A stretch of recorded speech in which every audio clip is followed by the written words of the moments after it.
Comment améliorer son pied faible? Donc vous connaissez ma position sur cette question. Bien entendu que pour moi, améliorer son pied faible n'est pas du tout indispensable. Je préfère avoir un très bon pied gauche que deux pieds moyens. Et j'incite pour atteindre l'excellence à développer les points forts plutôt que d'essayer d'améliorer les points faibles. Mais comme j'ai envie d'apporter beaucoup plus de plus-value, beaucoup plus de connaissances, beaucoup plus de valeur à cette formation, j'ai envie quand même de répondre à cette question du comment améliorer son pied faible. Et puis, mine de rien, ça peut quand même apporter une petite polyvalence. Donc pour améliorer son pied faible, c'est très simple. C'est vraiment, vous êtes droitier, vous tirez du pied gauche, vous canardez un pigeon, vous dérangez les spectateurs, et vous dites « Désolé les gars, c'était mon pied faible », et tout le monde vous excusera. Voilà.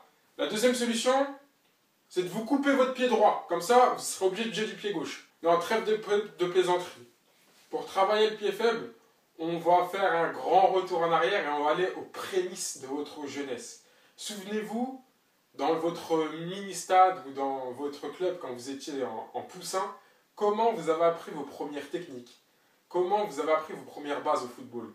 Et là, c'est purement de la pédagogie et de l'éducatif.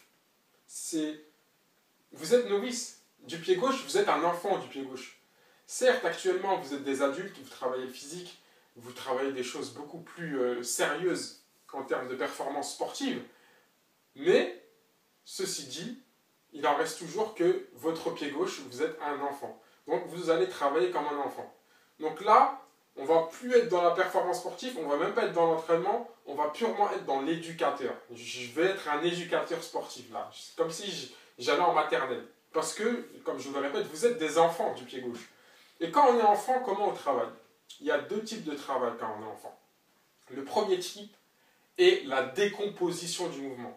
À chaque fois, bon, pour les bons éducateurs, hein, parce que les autres, ils vous jettent un ballon et ils vous disent allez jouer. Mais un bon éducateur, quand on passe le diplôme, constamment, c'est de décomposer le mouvement et essayer ensuite de le rassembler. Par exemple, quand on va travailler le passement de jambes, quand pour les petits, on va faire un atelier où on va faire un passement du gauche, l'autre atelier où on devra faire le passement du droit, ensuite on va débriefer avec le petit, on va lui dire écoute, comment tu te sens, vas-y, refais. Et quand tu as vraiment acquis les deux passements, on va faire un troisième atelier, on va dire maintenant, vas-y, tu me fais 1 et 2. Après, on va faire un quatrième atelier, on va dire maintenant, tu me fais 1, 2 et 3. Après, on va faire un cinquième atelier, on va faire maintenant 1, 2 et 3 et tu vas passer le plot. Et ensuite, on va faire un sixième atelier, 1, 2 et 3 et tu vas passer un adversaire. Et justement, on a décomposé et on a tout rassemblé. Vous, par exemple, c'est pareil, pour une frappe de balle, il va falloir décomposer le mouvement de la frappe de balle du pied gauche. C'est-à-dire que vous allez faire 100 mises en tension. 100 mises en tension, tac, sans toucher le ballon. Ensuite, vous allez faire 100 fois mise en tension plus toucher de balle. Mise en tension plus toucher de balle. Et ensuite, vous allez recomposer le mouvement, mise en tension, toucher de balle, frappe. Pour un contrôle orienté, vous allez donc composer le mouvement, vous allez faire que des contrôles du gauche, contrôle du gauche, contrôle du gauche, contrôle du gauche. Ensuite, vous allez faire que l'orientation du gauche, que l'orientation du gauche, que l'orientation du gauche. Et ensuite, vous allez recomposer le mouvement, contrôle, orientation, contrôle, orientation, contrôle, orientation. C'est uniquement de la décomposition et de la recomposition. Il faut décomposer chaque parcelle du mouvement que vous voulez faire avec votre pied faible, le répéter, passer au deuxième atelier, le répéter, puis tous les mouvements que vous avez passés dans les différents ateliers, vous les regroupez et essayez de tout mélanger. La deuxième méthode, je l'ai déjà évoquée dans cette formation, c'est dans tout apprentissage de technique. Moi, je viens de la natation. Par exemple, pour nager et pour apprendre un nouveau mouvement en natation, il faut avoir l'œil. Il faut avoir compas dans l'œil. C'est ça un bon entraîneur en fait. C'est quelle est la contrainte qui a fait qu'il n'a pas réussi. Et souvent la contrainte n'est pas celle qu'on croit. Par exemple en natation, souvent les petits n'arrivent pas à travailler, quand on travaille en immersion, n'arrivent pas à aller sous l'eau. C'est pas parce qu'ils ont peur. C'est pas un problème de capacité respiratoire.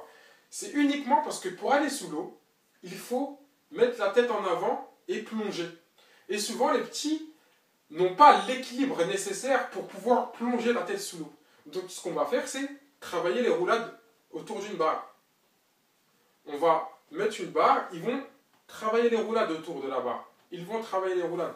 Et c'est là où tu te dis, mais il n'y a aucun lien entre une roulade et le fait de savoir nager sous l'eau. Et bien si les amis, c'est là où il faut avoir le combat dans l'œil. C'est parce que le petit n'a pas réussi à mettre la tête dans l'eau, qu'il n'a pas réussi à aller sous l'eau et qu'il n'a pas réussi à nager sous l'eau. Ce n'est pas un problème de respiration.